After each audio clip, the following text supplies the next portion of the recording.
இப்போ இதெல்லாம் எடுத்து முடிச்சா என்னென்னு பார்த்தீங்கன்னா, இந்த பாடல் உரிமை காட்சிங்கிறது நான் ஆரம்பிக்கும் போது இவ்வளோ ஸ்ட்ரிக்டாக இல்லை. ஒரு 2 லைன் 4 லைன் போடலாம் அப்படின்னு. இப்போ நீங்கள் பார்த்துருப்பீங்க, இசைஞானி அவர்கள் எல்லாம் கேஸ் போட்டிருக்காங்க அந்த மாதிரி. அவ்வளோ பெரிய ஜாம்பவானே கேஸ் போட்டு என் பாட்டை யூஸ் பண்ணக்கூடாதுன்னு சொல்லும்போது நம்ம வீடியோ யூஸ் பண்ணியிருக்கிறோம். முதல்ல எல்லாம் சொல்லுவாங்க, அவர் பாட்டை யூஸ் பண்ணுறீங்கன்னா ஒரு லைன் போடலான்லாம் சொல்லுவாங்க. போய் ஏதாவது அதில் பிளாக் ஆகி நின்றுதுன்னு வச்சுக்கோங்களேன், அது யாருக்கும் தெரியல. நான் ஏதோ இதை ரொம்ப பழசு மறந்துட்டாங்க அப்படின்னு நினைக்கிறேன். அப்படிலாம் இல்லைங்க.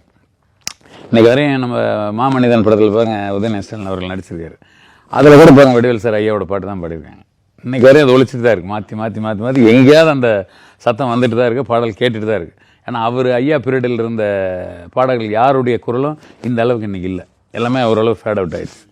டிஎம் சௌந்தரராஜன் அவருடைய குரல் மட்டும்தான் இன்றைக்கி பெருசாக பேசப்படுது. ஏன்னா அவ்வளோ வெரைட்டி கொடுத்துருக்காரு.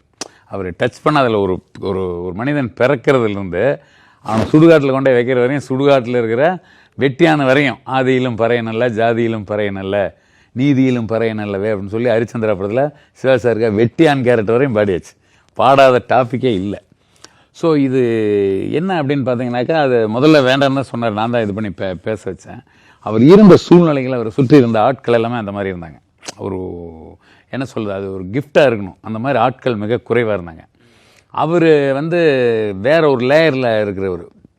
அந்த லேயரில் இருந்ததுனால தான் அது கூட இருந்தவங்களுக்கே அது தெரில.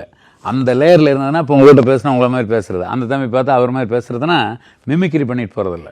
அந்த வேலையில் ஒரு அதிகமான இருக்கும்போது, இல்லை ஒரு என்ன சொல்கிறது, அதீத தாகம் இருந்தால் தான் அந்த மாதிரி இருப்பாங்க. அவங்களோட லாங்காக ட்ராவல் பண்ணுறதுங்கிறது ரொம்ப கஷ்டமான விஷயம்.